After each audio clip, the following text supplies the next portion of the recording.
اعوذ باللہ من الشیطان الرجیم بسم اللہ الرحمن الرحیم۔ اسلامک ورلڈ آف نالج کے دوستو السلام علیکم۔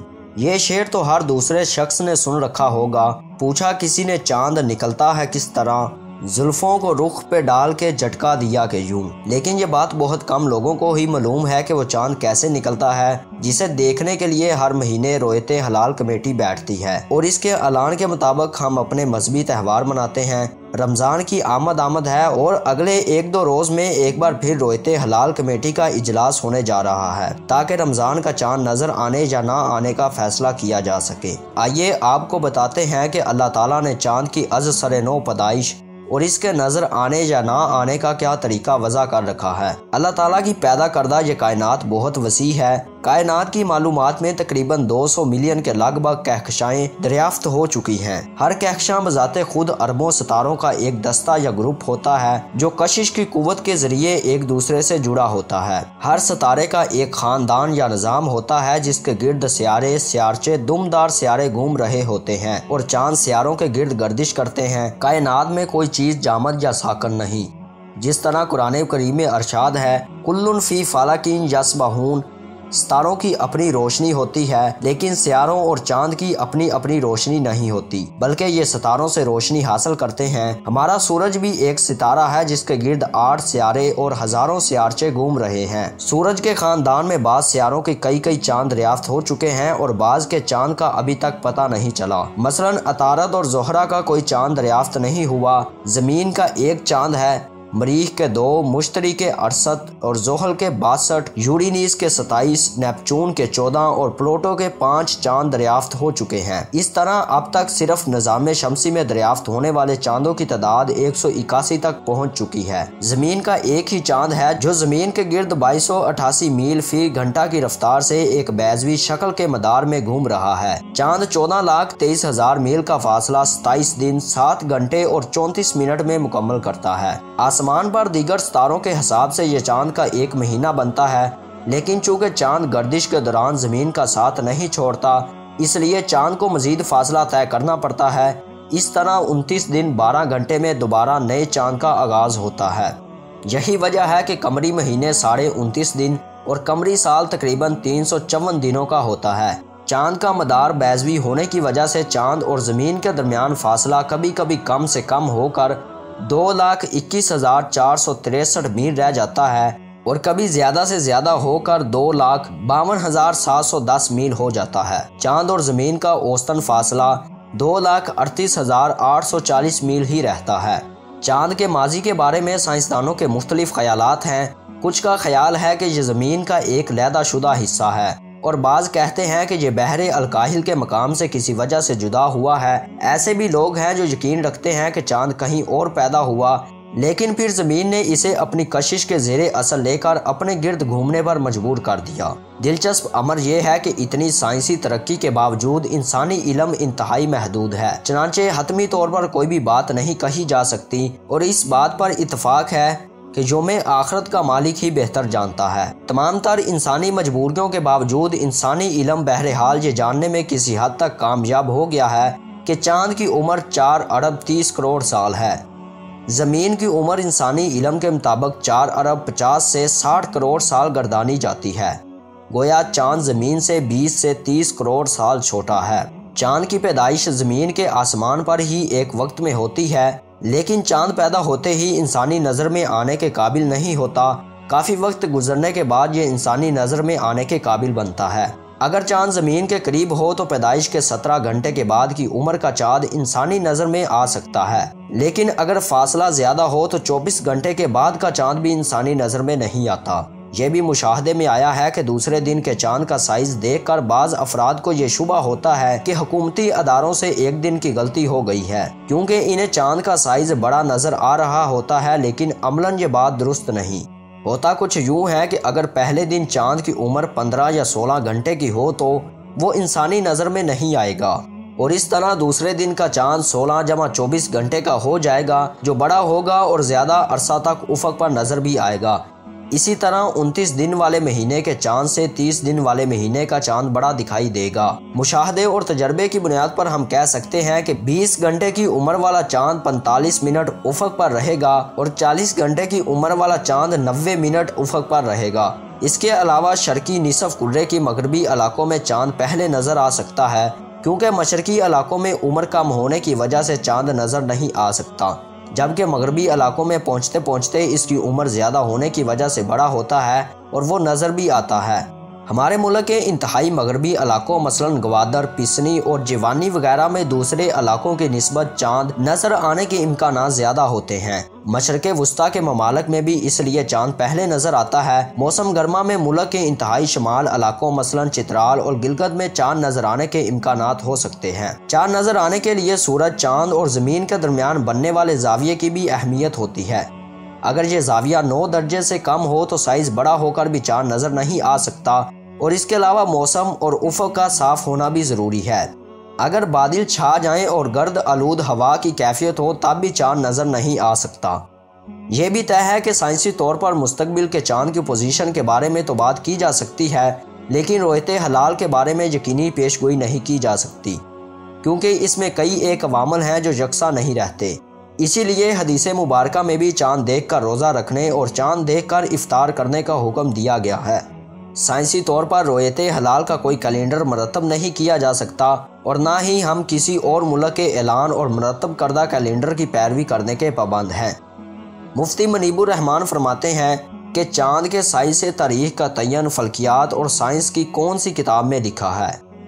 قمری ماہ کی 29 تاریخ کو چاند غروب آفتاب کے بعد موجود ہو لیکن نظر نہ آئے تو قمری مہینہ 30 کا قرار پائے گا، اور اگلی شام تک اس چاند کی عمر 24 گھنٹے بڑھ جائے گی، لہٰذا وہ افق پر بلندی پر ہوگا، نسبتاً زیادہ روشن ہوگا اور زیادہ دیر تک افق پر رہے گا، لیکن وہ مذہب اور سائنس دونوں اعتبار سے پہلی تاریخ کا چاند ہوگا۔ وہ مزید لکھتے ہیں کہ مستقبل کے لیے بصری قمری کیلنڈر بنانا ناممکن ہے، کیونکہ ہر ماہ ہلال دنیا کے بعض علاقوں میں ایسی حالت میں ہوتا ہے کہ اس کا نظر آنا بہت مشکل ہوتا ہے، اگرچہ ناممکن نہیں ہوتا۔ اسے ریجن بی کہتے ہیں، جبکہ بعض دیگر علاقوں میں آسانی سے نظر آ سکتا ہے، اسے ریجن اے کہتے ہیں، اور بقیہ خطوں میں نظر آنا ناممکن ہوتا ہے، اسے ریجن سی کہتے ہیں۔ جبکہ ایک سائنسی ادارے کے جن نیم حکیموں نے فواد چودھری کو کیلنڈر بنا کر دیا، وہ علم رؤیت ہلال یعنی سائنس آف کریسنٹ سائٹنگ سے قطعاً ناواقف ہیں۔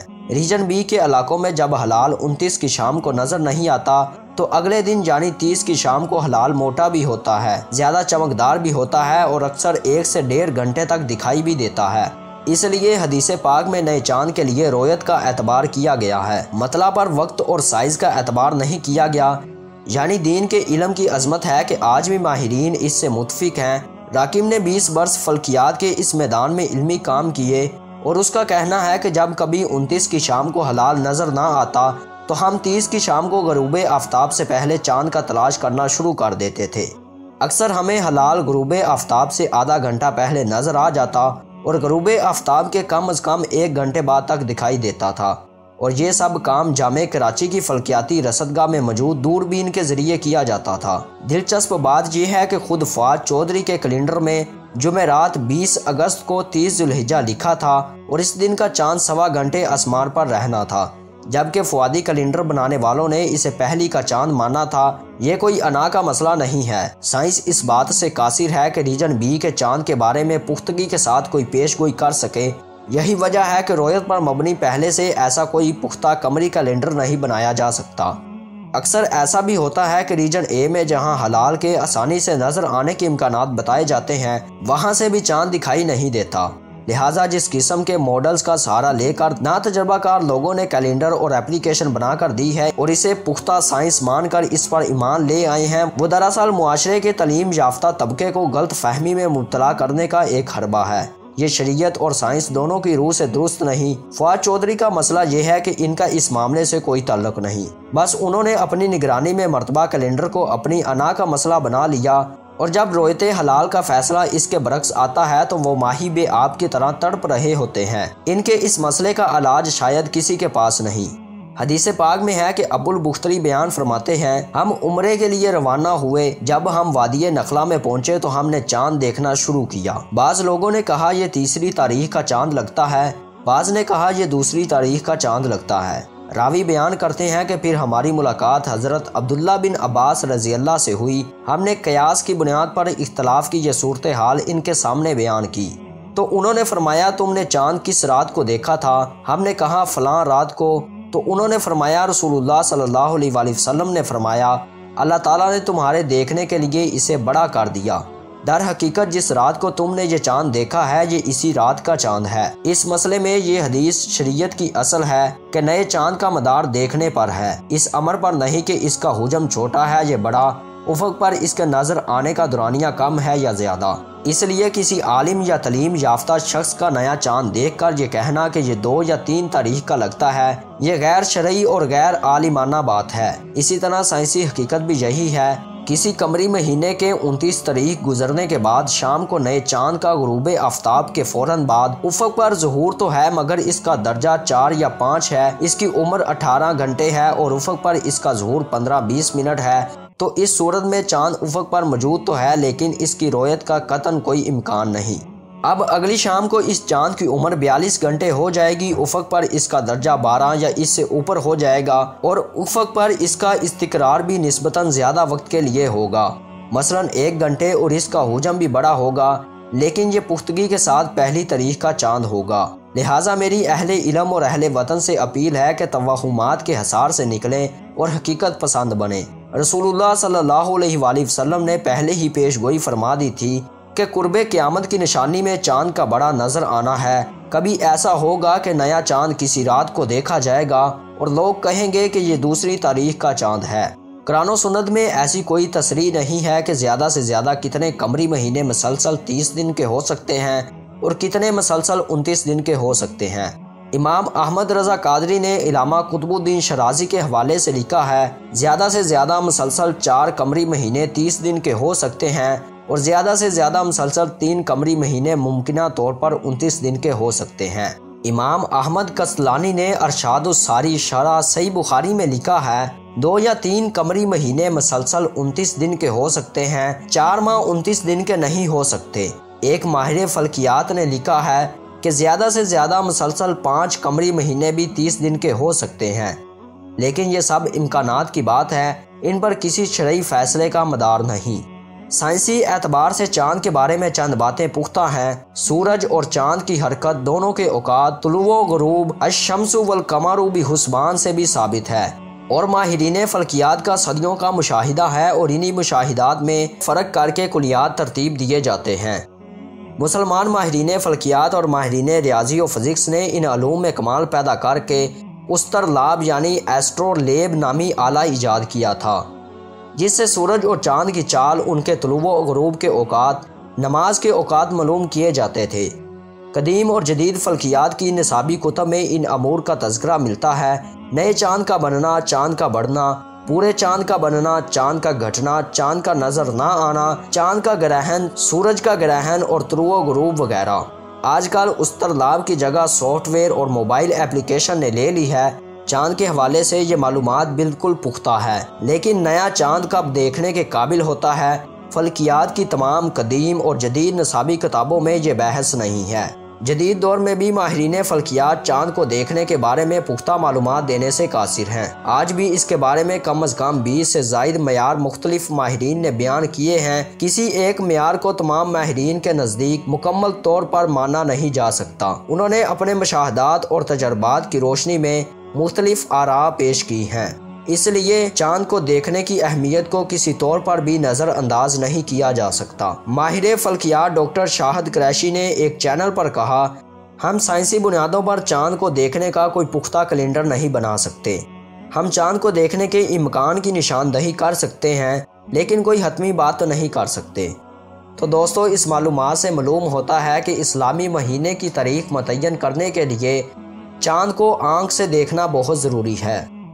ہم سائنسدانوں یا سائنسی آلات پر یقین نہیں کر سکتے۔ چاند کو آنکھ سے دیکھے بغیر اسلامی مہینوں کا نہ ہی آغاز اور نہ ہی اختتام کر سکتے ہیں۔ اس طرح کی مزید معلوماتی ویڈیوز دیکھنے کے لیے ہمارے ساتھ جڑے رہیں۔ اور ہمارے چینل کو سبسکرائب ضرور کریں تاکہ ہماری آنے والی ویڈیوز بھی آپ تک پہنچ سکیں۔ تب تک کے لیے اللہ حافظ۔